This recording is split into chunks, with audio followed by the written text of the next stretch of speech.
Welcome, everyone.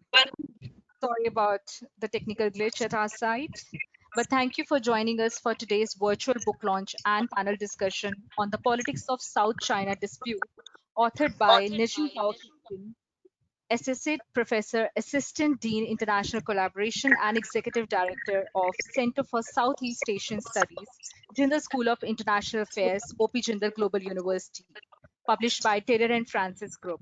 I am Rajni Thingra from Marketing Department at Taylor and Francis Group. This book is an illustration of your groundbreaking approach, Dr. Kipchen, and we are very proud of your association with Routledge. Just a little housekeeping before we get started. If you have any question during the session, please type them into the question or chat box. I will bring them up post the session. If you wish to ask question to any specific speaker, please add name along with question in chat or question panel. This webinar will be recorded and shared afterwards via email with all attendees. Your mics are muted.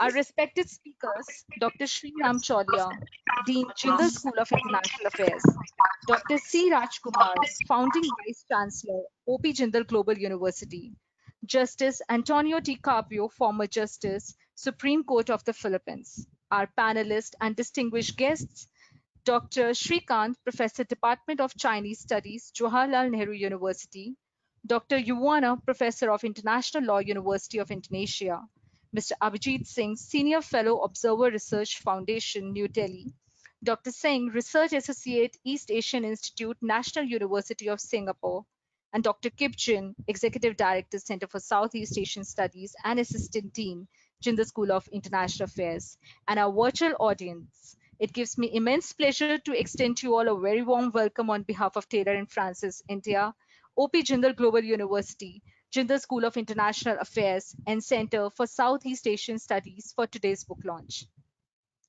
Taylor and Francis Group publishes more than 2,700 journals and 6,000 new books each year, with a books backlist in excess of 145,000 specialist titles. We are providers of quality information and knowledge that enables our customers to perform their jobs efficiently, enhance their education, and help contribute to the advancement of their chosen market sectors. Today marks the release of our latest title published by Routledge India Original, The Politics of South China Disputes, authored by Nehginpao Kipgen, and we are very proud to celebrate this momentous occasion with our guests.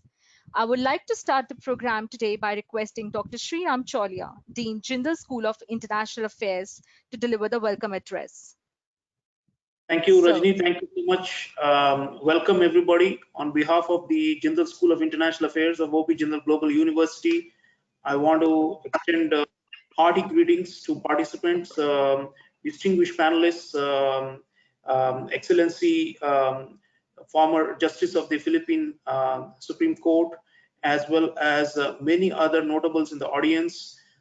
We are all gathered here to discuss and celebrate the new book authored by my colleague, Professor Nehginpao Kipgen. Nehginpao is a very prolific writer, and this is his fifth singly authored title, if I'm not wrong. And he continues to produce scholarly as well as journalistic opinion pieces at a breakneck speed, and is in fact widely recognized now as a top scholar and thinker on not just on Myanmar, which was his original work based on his PhD and about democracy and democratization, but now he has branched out to the wider region, and he heads our Center for Southeast Asia Studies at Jindal School of International Affairs, and trains and mentors students and works with colleagues to advance the research agenda on the ASEAN region. So this book is, right up his alley. It's a very important contribution. I have read it with great interest from start to finish, and I'm going to be chairing the distinguished panel of discussants a little later. But at the outset, I can tell the audience that it has a lot of fundamental basic information that is necessary for beginners, but also advances theoretical and more advanced concepts about understanding this complex problem, this dispute, this multi-sided dispute It's not between one or two countries. There are at least 7 parties or 6 parties to multiple islands and maritime waters.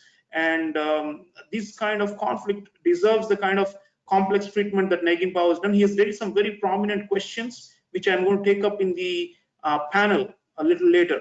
But at the outset, one can say that we are in a very, very fraught moment in world history.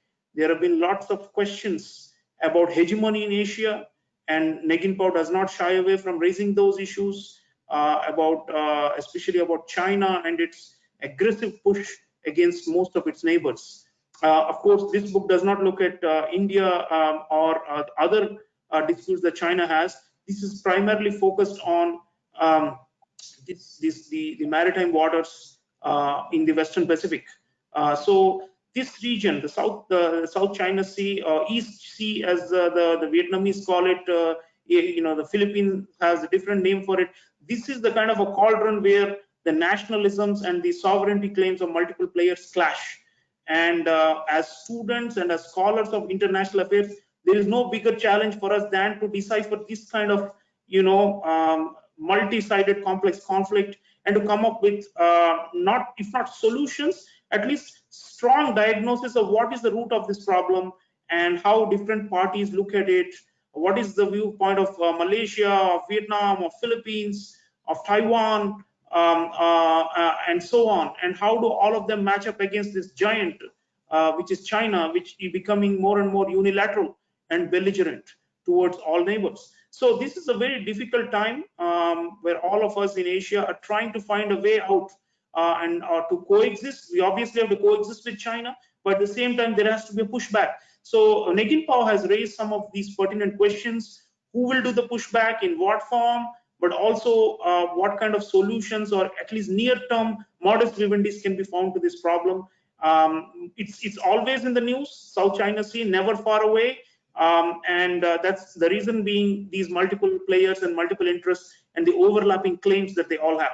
So this book, a beginner, someone with no prior knowledge of South China Sea this dispute can read it with ease, but also specialists who are looking at theoretical debates as to which theoretical camp better explains the behavior of most of the actors in this region and what we need to do to adjust theory. So it's also a work of academic value. And for policymakers, he has done a lot of interviews. And I must tell you, this is something very commendable. I'm sure the panelists will also come to that.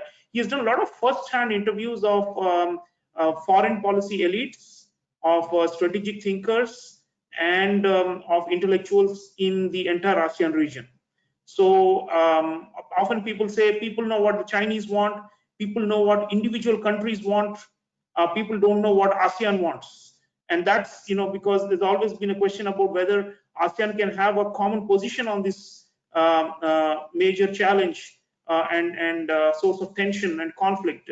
And Nehginpao beautifully weaves together the viewpoints of a lot of people. Every chapter is full of original views transcribed from interviews. And I think that is going to be important addition to the literature, both in regional studies and on the international relations side. So congratulations to Nehginpao from myself and from the school and from the university side. And I'll take up the thread of the issues that is raised a little later in the panel. But thank you for letting me open this and to welcome this prodigy, which is Nehginpao, who continues to produce so much knowledge that is theoretically and policy relevant. So well done, Nehginpao. Thank you. Thank you, Dr. Chaulia, for your notable words. I now request Dr. C. Rajkumar, Founding Vice Chancellor, OP Jindal Global University, to deliver keynote address. Thank you very much, Rajini. I hope you can hear me. All right. We can hear you and we can see you. Okay, great. Well, first of all, I would like to extend a warm welcome to all of you for being part of this book launch. In particular, I would like to recognize the distinguished presence of Honorable Mr. Justice Antonio Carpio, former Justice of the Supreme Court of the Philippines, and appreciate his time and his very presence. I also want to thank Routledge for putting this together at a very difficult time. So thank you, Rajni and Akash and others. Thank you for all the panelists who are going to have a discussion later after the book launch about the book, and I think it will be very instructive for everybody who's watching this program. And of course, congratulations to my colleague Nehginpao, as I like how judges do. I can easily say what Sreeram said, and I can say I concur with Sreeram and stop there, but that won't be appropriate because we want to celebrate Nehginpao's contribution. But before I do that, I want to say that it's, as Sreeram said, it's of course a very important time for all of us to be able to thinking about many aspects of our global society in a way. And one such issue is also with regard to the relationship between nation states across the world. Now, the thing is that one of the things that as a lawyer and as a law professor, we emphasize is that we emphasize the concept of the rule of law, both the domestic rule of law as well as the international rule of law. The role of international law has always been to constantly work towards underlining the importance of the law, and to also create institutional framework to solve disputes of different kinds. The very creation of institutional mechanisms, all the way from the International Court of Justice to many other international tribunals, as well as other tribunals set up with a view to advancing the cause of international justice, is to fulfill that objective. So talking about the politics of the South China's disputes is quite a significant task, because ultimately we know that not in international law in particular, law has a very powerful influence, but equally important influence is the role of politics, the geopolitical situation, the relationship between different states, and not all the time law can play a very significant role. And so even for law to effectively play its role, there is need for the geopolitical situation as well as the politics of it need to be paid attention. And that is what Nehginpao has done. I strongly believe that if there's one thing that universities need to be doing, not just during a crisis of the kind that we are facing today in the form of the global pandemic, but also in other times, is to advance the cause of scholarship, to be able to speak truth to power, and to be able to constantly push the boundaries of knowledge, and also to create opportunities for having an intellectual and rigorous understanding of complex issues. In fact, complexity should never, let's say, discourage scholars to be able to address difficult issues, difficult problems, as in public policy, as people would call wicked problems. Now, the point which Sreeram has emphasized, and also I think Nehginpao in his work has emphasized, is the role of a public intellectual. I have been deeply impressed and inspired by the extraordinary contribution of Nehginpao as somebody who has not only straddled across the world of academia, but he is one of those rare scholars who continues to contribute towards advancing the cause of scholarship in the form of the serious articles and book chapters, and in this case books. But he doesn't stop there. He has constantly worked towards advancing the cause of a public intellectual, in which he has contributed to in popular writings, in newspapers, in magazines, in television interviews, in social media, and has never hesitated to speak his mind and to attempt to give solutions to problems in the region. And that makes him a unique intellectual in that sense, because the world of intellectuals, particularly professors, there are people who who firmly hold the view that scholars should just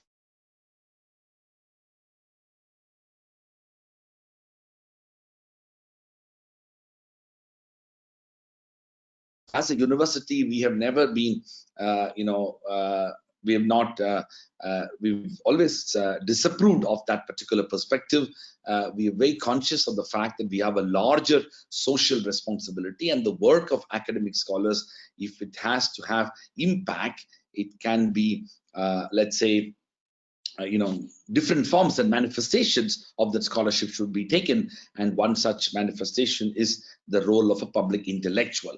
So I want to take a moment to particularly congratulate Dr. Nehginpao Kipgen for his contribution towards advancing the cause of scholarship on the one hand, but also quite ably performing the role of a public intellectual. The second thing I want to say is that Dr. Kipgen has always being conscious of being productive, but at the same time not to do things without the kind of intellectual rigor that is needed in producing this type of work. In the world of academia, while all of us would like to see a lot of work emerging in terms of productivity and publications, but we are also very aware of the fact that simply producing scholarship which does meet the rigorous standards of both intellectual and public scrutiny is not going to help anybody. And in this context, Nehginpao is one of those rare scholars who have not only produced a lot of serious publications, but each one of them have contributed to a particular area of knowledge and interest. And that actually where he has actually defied much of the logic that prevails in academia, where quality and quantity cannot go together. Nehginpao has disproved that framework and will remain an outlier when it comes to producing a serious scholarship of high quality and a number of them at a very frequent pace as well. I also want to say that Nehginpao has also contributed to the research center that he is heading, the Center for Southeast Asian Studies, in which the idea of scholarship relating to Southeast Asia is emerging within the context of South as well. I think that's also very important, because one of the things that we have seen in many of these types of scholarship that emerges is that a lot has come from the West.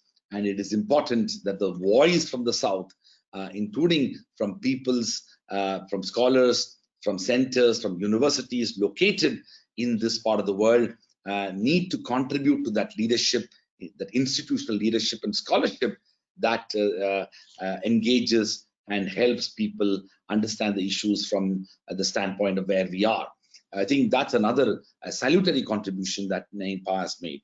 The third important contribution I would say Nehginpao has done is that he has also, inspired a generation of young, faculty members to be able to engage on work relating to complex issues and doing very methodologically sound research and interviewing people and talking to people, understanding it not only from the standpoint of doctrinal and library-based research, but actually going to the field and engaging with people. In that regard, he combines the scholarship that will require ethnographic work on the one hand, and serious academic and scholarly research on the other, and thoughtful reflections and doctrinal and theoretical understanding of issues. It's a very rare combination of qualities that Nehginpao has brought together, and he does that at ease, along with what he does in relation to writing in popular media. So I'm very delighted that we have Dr. Nehginpao Kipgen at OP Jindal Global University and at the Jindal School of International Affairs. He's an outstanding scholar, truly intellectual. With those words, I want to congratulate him and also his family members for their contribution, for their many sacrifices that they might have done towards advancing his dreams and aspirations. So congratulations, Nehginpao, for what you've done, and thank you to the publishers, Routledge, for their support and encouragement in this entire endeavor. Thank you.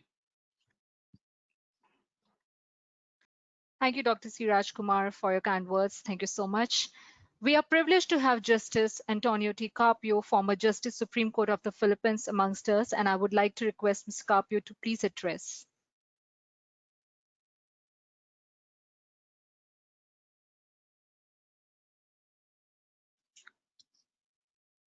Good evening to everyone from Manila, Philippines. I am pleased to join you in the launching of the book of Dr. Nehginpao Kipgen entitled The Politics of the South China Sea Dispute. I commend Dr. Kipgen for this valuable addition to the literature on the South China Sea Dispute. This book analyzes the South China Sea Dispute through three lenses, that of the realists, the liberalists, and the constructivists. What approach a disputant state adopts, that of a realist, liberalist, or constructivist approach, tells a lot about the intrinsic merits of the claim of that disputant state. A disputant state whose claim has no merit whatsoever, but commands the most powerful military, will have no choice but to follow the realist approach that might makes right. A disputant state whose claim has the most merit but possesses the weakest military will have no choice but to rely heavily on the liberalist approach that right makes might. A disputant state whose claim has some merit and the state possesses a modicum of military capability may adopt the constructivist approach.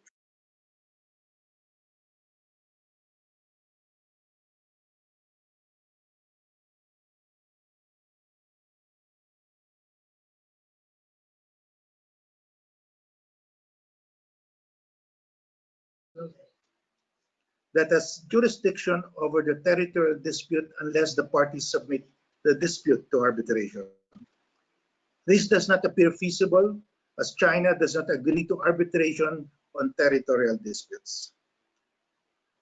The maritime dispute is governed by the United Nations Convention on the Law of the Sea, or UNCLOS, which has been described as the greatest achievement of man in the development of international law to maintain peace and stability in the oceans and seas of our planet.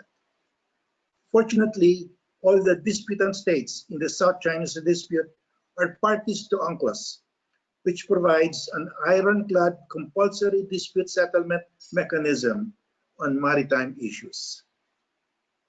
China is a nuclear-armed superpower in the region, with a military far more powerful than the combined militaries of all the other non-nuclear armed disputant states.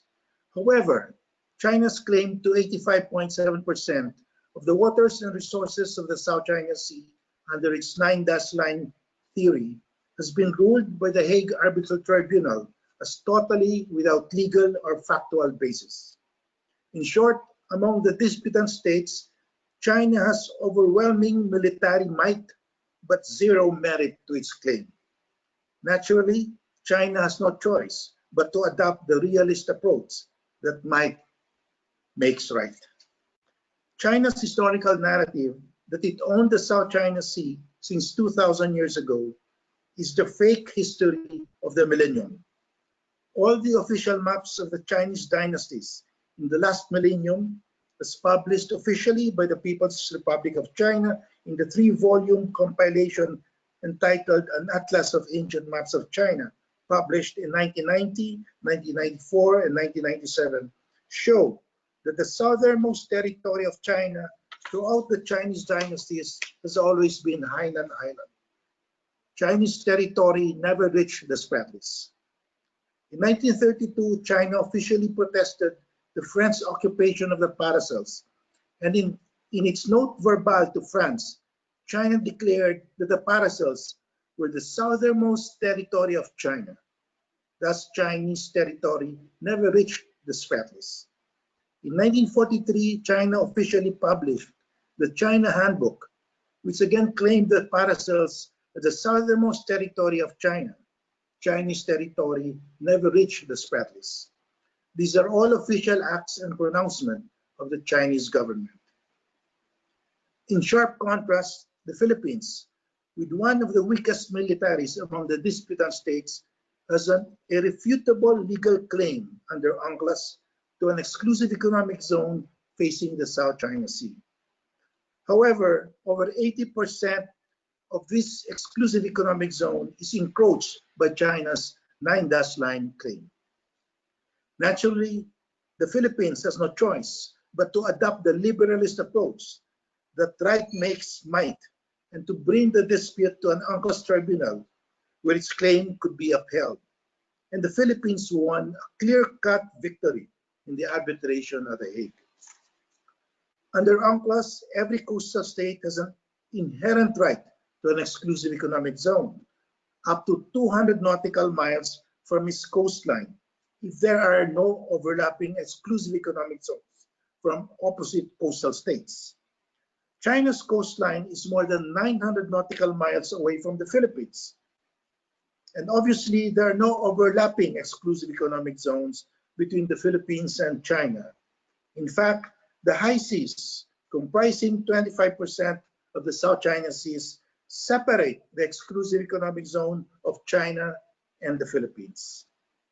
The Philippines knew that the arbitration would for sure result in the invalidation of China's 9-line claim. There are those who claim that the arbitral ruling that the Philippines won cannot be enforced. On the contrary, the arbitral ruling is being enforced almost on a daily basis. Every time the US, the United Kingdom, France, Japan, Australia, Canada, and India conduct naval drills in the South China Sea under the freedom of navigation and overflight principles recognized under international law and UNCLOS, the arbitral ruling is being enforced. The basis of these naval drills is that in accordance with the arbitral ruling, there are high seas in the South China Seas, and around these high seas are the exclusive economic zones of coastal states. In the West Philippine Sea, the Philippines has a full exclusive economic zone up to 200 nautical miles from the coastline. When these naval powers conduct naval drills in the West Philippine Sea, they are telling China that there is an exclusive economic zone of a coastal state in the West Philippine Sea, and in this exclusive economic zone, there is freedom of navigation and overflight, including the freedom to conduct naval drills. These naval drills directly and forcefully refute China's claim that there is no exclusive economic zone in the West Philippine Sea belonging to another state.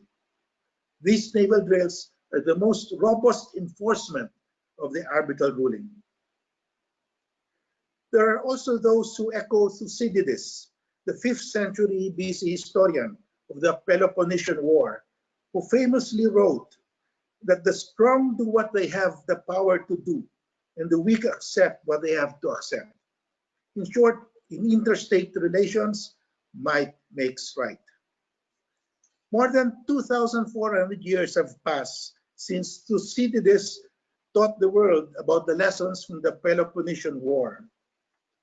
The world of Thucydides had no international law that barred or criminalized a state's aggression against other states. The world has changed vastly since then. Before the adoption of the 1945 United Nations Charter, war was recognized as a valid means of acquiring territory. A state could annex, for any reason, the territory of a neighboring state by invading and defeating its neighboring state in a war. With the adoption of the UN Charter, acts of aggression have been outlawed. The use or threat of force in settling territorial or maritime disputes is now a violation of international law. Such disputes must be settled through peaceful means, either through negotiation, mediation, or arbitration. Unlike the ancient world of Thucydides, there is today a powerful moral force called world opinion.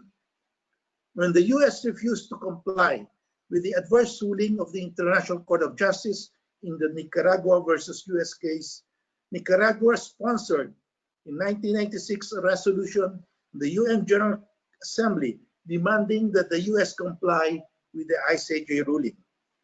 The resolution passed overwhelmingly, 94-3. The following year, Nicaragua again sponsored the same resolution, and this time only Israel joined the US against the resolution. The US suffered a huge reputational cost as the US appeared like a rogue state. World opinion eventually forced the US, the greatest economic and military power in the world, to strike a face-saving compromise with Nicaragua that effectively complied with the ruling. In short, in that dispute, the liberalist view eventually prevailed. In 2013, the International Tribunal for the Law of the Sea ordered Russia to release the Netherlands flagged vessel Arctic Sunrise and its crew that were seized by the Russian Coast Guard in the Arctic. Russia refused to recognize the jurisdiction of the ITLOS, the International Tribunal for the Law of the Sea, and refused to comply with the ITLOS order. However, 1 month after the ITLOS order, Russian President Vladimir Putin pardoned the Arctic Sunrise crew and released the vessel. Putin said that he pardoned the crew and released the vessel under Russian law and not because of the ITLOS order. In 2015, an ITLOS tribunal assessed the damages suffered by the Arctic Sunrise vessel at 5.4 million euros, ordering Russia to pay the amount to the Netherlands. Last May 2019, Russia and the Netherlands reached a settlement to terminate the dispute, with Russia agreeing to pay half of the damages awarded by the tribunal. Thus, Russia, a powerful state with the largest arsenal of nuclear weapons in the world, complied with an arbitral award to the satisfaction of Netherlands, a non-nuclear armed state. Again, in this dispute, the liberalist view eventually prevailed. In 2014, an UNCLOS tribunal awarded Bangladesh 4/5 of the 25,602 square kilometers of waters in dispute with India in the Bay of Bengal. India, a nuclear armed state, immediately announced that it would comply with the ruling that favored Bangladesh, a militarily weak, non-nuclear armed state. Again, in this dispute, the liberalist view prevailed. In 2015, an UNCLOS tribunal ruled that the United Kingdom breached its obligation under UNCLOS for failing to consult Mauritius when the UK declared a marine protected area around the Chagos archipelago, which would eventually be returned to Mauritius by the UK, the former colonial ruler in Mauritius. Soon after the issuance of the arbitral ruling, the UK, a nuclear armed state, declared that it would comply with the ruling and had already informed Mauritius, a non-nuclear armed state, the UK's readiness to commence consultations pursuant to the ruling. Again, in this dispute, the liberalist view prevailed. There is one nuclear armed state that still refuses to comply with an adverse ruling of an international tribunal, and that is China. Will China, a nuclear armed state and a rising global power, ever comply with the ruling in the South China Sea arbitration? If China refuses to comply, it means that China does not mind being a permanent rogue state in the community of civilized nations. There will be no peaceful rise for China. Countries along the China's Belt and Road will always be wary of China's intentions. China cannot serve as model for other states. China will have no soft power to persuade other countries to take its side in its competition with the United States. Above all, the over 600 million people of the Philippines, Vietnam, Malaysia, Brunei, and Indonesia, whose coastal states, whose exclusive economic zones are encroached by China's 9-dash line, will never trust China. The South China Sea, where China's modern-day maritime Silk Road starts, will be surrounded by coastal states extremely distrustful of China. The hundreds of millions of peoples of other coastal states who fear their bigger coastal neighbors might emulate China and seize their exclusive economic zones will certainly not be cheering for China. The Pacific Island states have no military force and rely only on UNCLOS to protect their vast exclusive economic zones. Unfortunately, these Pacific Island states have been drawn into China's orbit with enticing loans. If China succeeds in seizing the exclusive economic zones of other coastal states bordering the South China Sea, UNCLOS will collapse. And the countries that will suffer the most are the small island states in the Pacific whose vast exclusive economic zones will be open to China's fishing fleet, the largest in the world, once UNCLOS collapses. Those who hold the liberalist view actually belong to the overwhelming majority of the peoples and states of the world. They have scored 4 arbitral wins against nuclear-armed states that have voluntarily complied with the arbitral rulings. Whether their 5th win will be complied with will depend on the still unfolding drama of whether China will eventually respect the Hague arbitral ruling on the South China Sea arbitration. Once again, congratulations to Dr. Kipgen on his latest book, and a pleasant evening to everyone.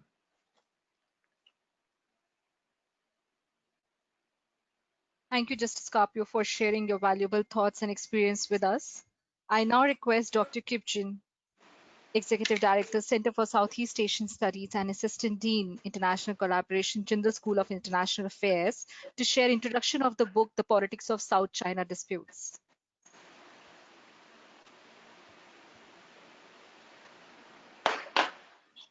Dr. Kipgen, please unmute your mic. Okay. Hello. Hello. Yeah, we can hear you. Okay. And we can all right. see you as well. Okay. Thank you so much. Thank you so much. I do apologize for the technical glitch, which I could not begin in the beginning of the program. And first of all, I would like to say thank you so much to Professor C. Rajkumar, the Vice Chancellor, who has been always supportive to my academic pursuit, my writings, whatever I did in the university. And also I would like to say thank you to my deans, Dr. Sreeram Chaulia, who is always there to help and support in my writings and my academic professions. And I don't want to speak too much about the book today because there will be panelists who will be talking about the book itself. So I just would like to say a few thank you messages. First, I would like to take this opportunity to thank my research assistants, especially there were 3 students, Somya Chaturvedi, Devansi Kothari, and Sagun Nayar, who were my research assistants, helping me putting together some of the materials for this book. And they are no longer with me here at the center, but I really like to thank them for their tremendous support during the time of writing, putting together this manuscript. And also, I would like to thank over 40 experts and academics and scholars and practitioners in 3 different countries who were helping me in different ways while I was writing. In fact, I went to Singapore, Philippines, Indonesia to conduct interview. And that's what makes this book from many other existing books, by talking to people who are directly involved in the South China Sea issue. And this makes the book much more interesting and much more comprehensive. And I would like to say this book is also different from several other books. The fact that it also talks about history and also contemporary, and most recently the arbitration ruling in July 2016. And of course, it also talks about the future prospect. And of course, when you talk to different scholars and different practitioners, they have different views, and none of them find, or none of them believe that there will be a solution to the South China Sea in the near future, which is sad, but it's the reality. And there are 5 chapters, in 7 chapters, I would say, in this book. Then I'm not going to talk about all of them. I received the books just a few hours ago from Routledge. Because of the pandemic, they were not able to send me on time. But anyway, I'm glad that I just have them on time, just for the book release. So as I said, I look at the role of this international law, and also ASEAN way of dispute management, and also look at the role of non-claimant states, including India, United States, and Australia, and some other countries. And here, the focus is, of course, of the claimant states, and I also look at the claim of Taiwan, which is, of course, a questionable claim because based on what kind of political view or political ideology you have with respect to the One China policy.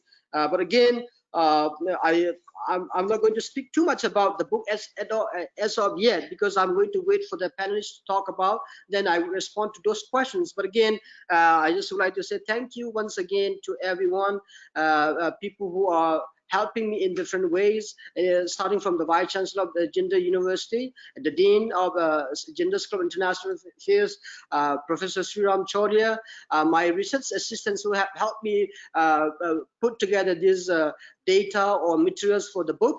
And also I would like to thank 8 of my research assistants and interns at the moment working at the Center for Southeast Asian Studies, putting together this program. And also, finally, but not the least, I would like to say thank you so much to Routledge. This has been the second book I published with them, and it's a rigorous peer review process, and I have learned a lot from them. And again, thank you very much for putting together this book launch program, and I will be speaking more toward the end of the discussion based on what the panelists had to say. Thank you very much. I look forward to answering your questions. Thank you so much, Dr. Kipgen, for introducing the book. I would now request Dr. Sreeram Chaulia, Dean, Jindal School of International Affairs, to moderate panel discussion with our expert panel across the globe to share their knowledge and rich experience and perspective with all of us. Right now, we have Mr. Abhijit Singh, Senior Fellow, Observer Research Foundation, New Delhi, with us. Dr. Tseng, Research Associate, East Asian Institute, National University of Singapore, with us. And we have 2 more panelists, as I cannot see here. So we'll begin the panel discussion with the speakers and with Dr. Kipgen. Thank you. I request Dr. Chaulia and our panel, please unmute your mic. Yeah, hi, thank you so much. I hope Professor Kondapalli and Professor Hikmahanto from Indonesia are also with us. So we have the full panel. Can I just hear out if, like a shout out from? I'm sorry, sir, they are not in the panel. They're not logged in here. Okay, great. So there's some issue with them, and we hope that they can join us. So Abhijit Singh and Hui-Yi Singh are with us. So Srikanth is here. Srikanth is here. Professor Kondapalli is here. Yeah, Kondapalli is here. I have made him the panelist. He's available in the panelist now. I have made him the panelist. He's available in the panelist now. Yeah. Yes, I'm around. Thank you. So welcome everyone to this panel discussion on Nehginpao's book. Now, I will start with Professor Kondapalli because this is an Indian university and Nehginpao is here in India and in many ways influenced by India's position on regional affairs. So I will start with Professor Kondapalli, who is the most eminent sinologist in India and is widely thought of. Yeah, Dr. Chaulia, I'm sorry to interrupt in between. Our complete expert panel is available with us. Thank you. All the panelists are here. Rajni. Okay. Srikanth, to start with, the big 800-pound gorilla, of course, is China in this multi-sided dispute. And Nehginpao has a whole chapter on China's position, how it has evolved. And I'd like you to take up one particular point he makes about the big shift in Chinese approach to this conflict pre-2009 and post-2009. And he makes a clear distinction. And he says that they became much more assertive, pushy, aggressive, militaristic, and bullying as time progressed after 2009. So this is before Xi Jinping came to power. So we tend to associate today common parlance that it is Xi Jinping, who's a very hard line and he's pushing the limits and threatening adversaries more militaristically. But it seems like this preceded Xi Jinping, this assertiveness. And if you'd like to, share with the audience your opinion on why that happened. I mean, Nehginpao talks about energy and how the Chinese realize there's so much mineral wealth in the South China Sea, and they want to therefore control the waters and the maritime region more. Nehginpao does not go so much into the domestic change in China, the internal churning, which may have pushed them in this direction to become far more assertive and aggressive. So, if you'd like to take that up, Srikanth, first, I'll go to the other panelists about the ASEAN responses, please. Thank you very much, Sreeram. Let me first congratulate Dr. Kipgen for a wonderful walk on the South China Sea. A very good evening to you all. The subject of South China Sea could be looked at from the geopolitics perspective, where you have the China, ASEAN countries, concerned countries are located, but also the extra regional powers like the US, like Japan, like Australia, like India, or even Russia. Russia does play a bigger role in this, especially when ONGC is giving up many of its shares to the Rosneft. So they were trying to find, a kind of cushion for the Russian, presence in this region. You can also approach this subject through a nationalism perspective, which is where China, Vietnam, to an extent, Philippines can be utilized. Nationalism from a Chinese perspective has been mainly towards Japan, but there is also an undercurrent of nationalism within China in relation to the South China Sea. So when the Chinese have began the journey for aircraft carrier program, one of the main reasons, of course, is Taiwan, and secondly, South China Sea, but larger ambitions is also in the West Pacific and Indian Ocean. So when they launched the first aircraft carrier program, when they converted the Ukrainian-bought Varyag into Liaoning, the nationalism factor is visible because they displayed it in every town, city, and they started raising money for this project. Money is not the main issue there, but it is the mobilization of public opinion vis-a-vis the aircraft carrier program, which has a large implication for the South China Sea, because if their intended plan of acquiring 11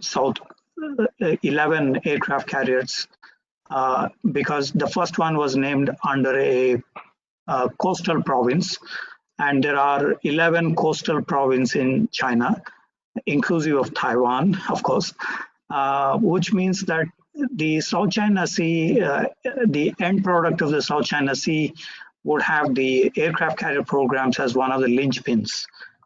So this nationalism is connected to that aspect, and internal debates within China. There is the Sanya-based in Hainan province, the Sanya-based institute, World Watch Institute, which specializes in South China Sea, and Professor Wu also generates a lot of nationalism during his lectures within China. So the nationalism is one way one can look at from a Chinese perspective. Of course, it also boomerangs when the Vietnamese nationalism clashes with the Chinese nationalism. For example, when the Haiyang Shrio was put up by the Chinese, a rig was put up by the Chinese, and some 24 Vietnamese ships were rammed, destroyed. The Vietnamese also had demonstrations within Vietnam. In South Vietnam, for instance, they killed about 5 people in these demonstrations.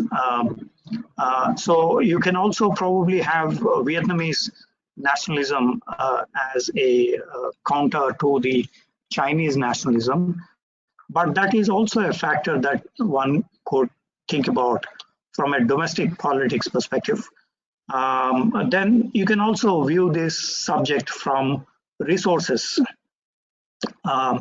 because there is a lot of energy. Some 200 energy companies are now drilling in the South China Sea, partly, fully, medium, whatever, including global companies like British companies, Shell Company, which actually withdrew under the Chinese pressure. But you can also look at this from a resources perspective, energy resources. Dr. Kipgen mentions about the energy in that area. Speculative, to a large extent, since 1986, UN, reports about this. The Energy Information Agency in the US also had several estimates of the energy resources. So resources is one area where it also generates a lot of domestic feedback, and major Chinese companies, for example, the Sinopec, China National Offshore Oil Company, has been drilling in 9 areas out of nearly 12. And so since they are connected to the domestic market, there is the state-owned enterprises role within the South China Sea. So that is one area, because Jiang Zemin, he brought in the SOEs, state-owned enterprises, as part of the party congresses. So here you have the SOEs are like our PSUs, public sector units, but the IAS officers who control these PSUs, they don't get elected to the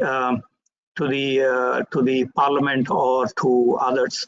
But in the case of China, Jiang Zemin had put up these SOE directors. 100 of them will go to the party congress, which decides about the Politburo members, Politburo standing committee, central committee, and so on. So it has a huge domestic, implication with the resources as one of the factors. The second part of the resources is the fisheries, on which, of course, millions of Chinese are dependent. And of course, the Chinese, in the garb of fishermen, they also operate as naval personnel, and sometimes, involved in skirmishes with the Vietnamese, Filipinos, as recently as a few weeks ago when these were. So the fishermen is one category, and that also has some implications at the domestic social level in the Chinese parlance. Srikanth, I'll come back to you and in another round, but let me also take on Professor Hikmahanto from the University of Indonesia. Are you there, sir? Can you hear us?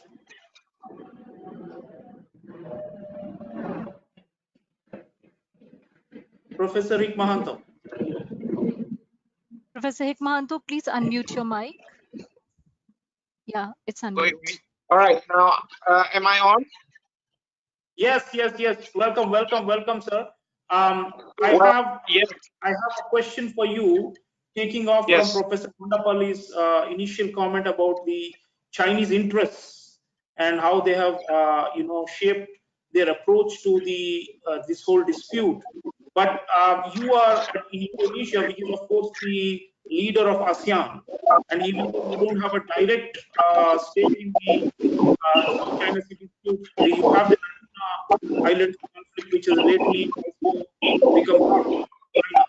So my question to you is, and Professor Nehginpao raises a couple of points in the book about the Chinese strategy. He says that it is mostly salami slicing and mostly a kind of creeping encroachment. That's the kind of phrases he is. And Professor Kondapalli talked about the skirmishes and ramming of fishing vessels and such things. So, and this also ties in with something I just heard a few months ago. I was in Vietnam, Hanoi, in the Vietnam Academy of Social Sciences, and there also they were saying, the Chinese will never fully occupy or go for maximum, use of force.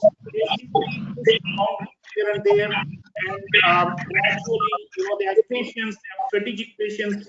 They look at it in terms of decades and centuries, and eventually they want to dominate it, but they will not resort to crude kind of occupation or invasion like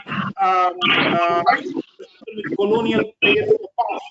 So in that situation, if it is subtle, and if although they are, it is still not crossing a certain red line in terms of behavior. They're not directly invading or taking over any of the disputed islands with maximum force, or displacing islands which are already occupied, let's say by Vietnam or by Philippines.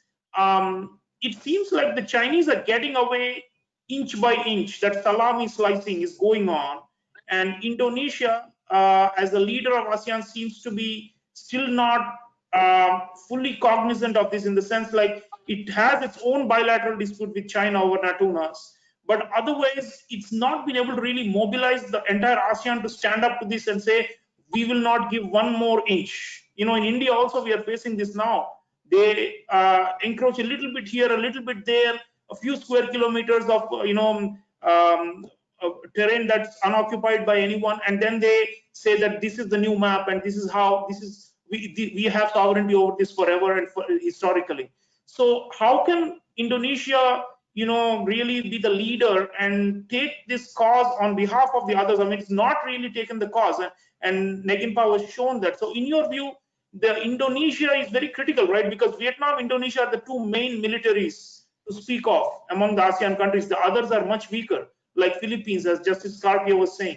So what can Indonesia do? It seems like Indonesia is only right now looking out for itself and the Natunas, rather than for the group as a whole to be able to stop this salami slicing. Your view, sir?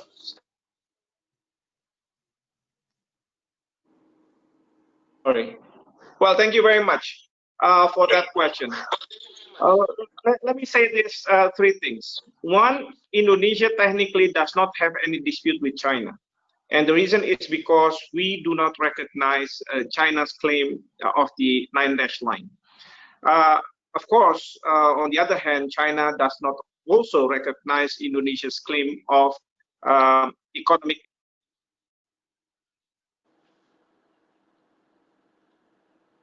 Sorry, I'm being unmute. Okay.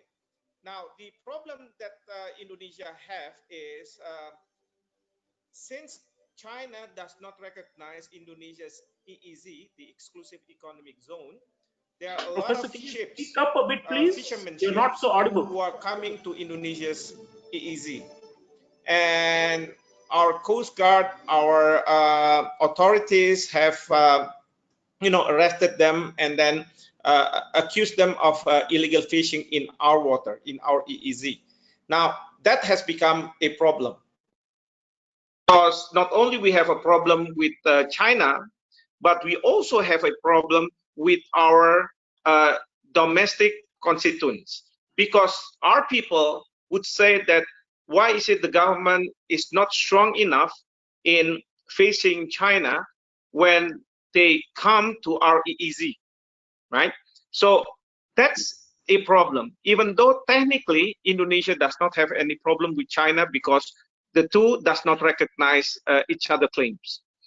Now, because of that, then even though we don't have any problem with China technically, but we cannot make a lot of effort in trying to cool down the situation in the South China Sea. And the reason is because we do not want our public to voice their concern. Why is it that you do not have any problem with China, then you put a lot of effort in doing a lot of things? That's the second issue. Now, the third issue is, I don't know whether you know this, but within ASEAN, China is having a policy of divide and rule between the ASEAN members.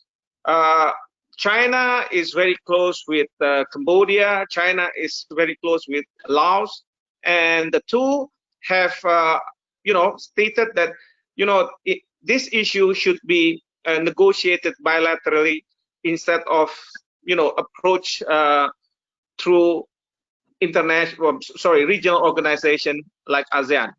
And the problem that we have in ASEAN for Indonesia to take leadership is that every decision has to be based on consensus. Now, the problem is, how are you going to have consensus when two will not agree with whatever the consensus is? Because within ASEAN, we know that Vietnam, Philippines, and then Malaysia have sovereignty dispute with China. Whereas Indonesia, technically we don't have any dispute with China, but Cambodia and Laos is very close to China. So this is sort of difficult for Indonesia to take a role. Nonetheless, Indonesia has taken a role.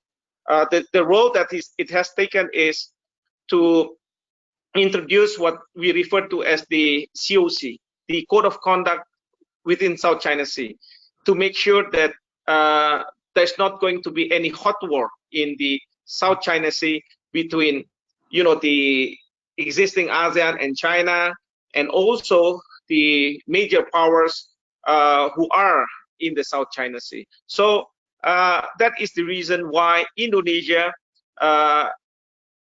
unable, or it is not unable, but it is very difficult for Indonesia to take a leadership role within ASEAN to face China's aggressiveness in the South China Sea.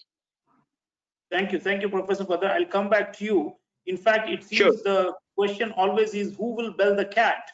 Because we all say, China is aggressive. We all accept that China is crossing the boundaries. We all, like Justice Carpio was saying, there's one nuclear armed country that does not even abide by international law, but we don't know how to corral China and how to rein it in, at least not collectively yet. That brings me to Abhijit Singh. Abhijit, one of the points that Nehginpao raises in the book is about the pushback against this Chinese assertiveness, and whether he mentions the Quad mechanism, which involves India, Australia, Japan, and the US.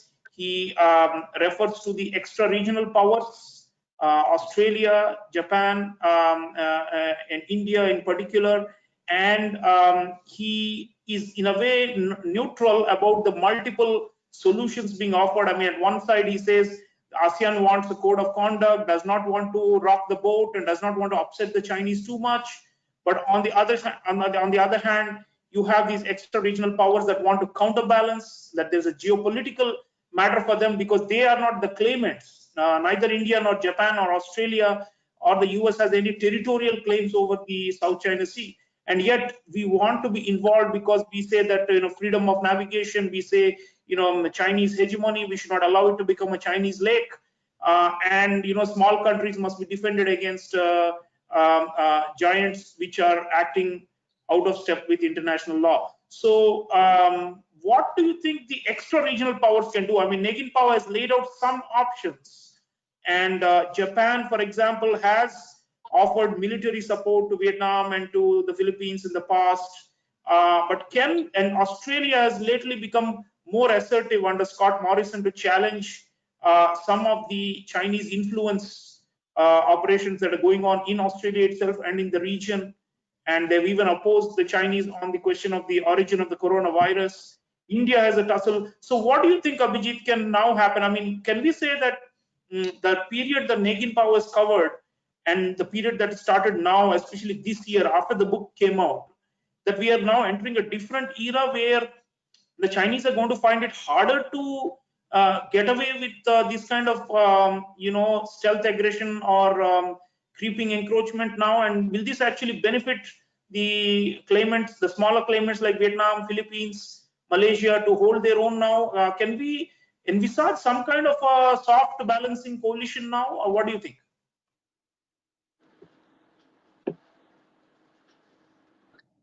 Am I audible, Sreeram? Yes, yes, yes. Please go ahead, Abhijit. Yes. Okay. Thank you for that question. The quad question is something that always comes up, and I'm going to come to that in a minute. But before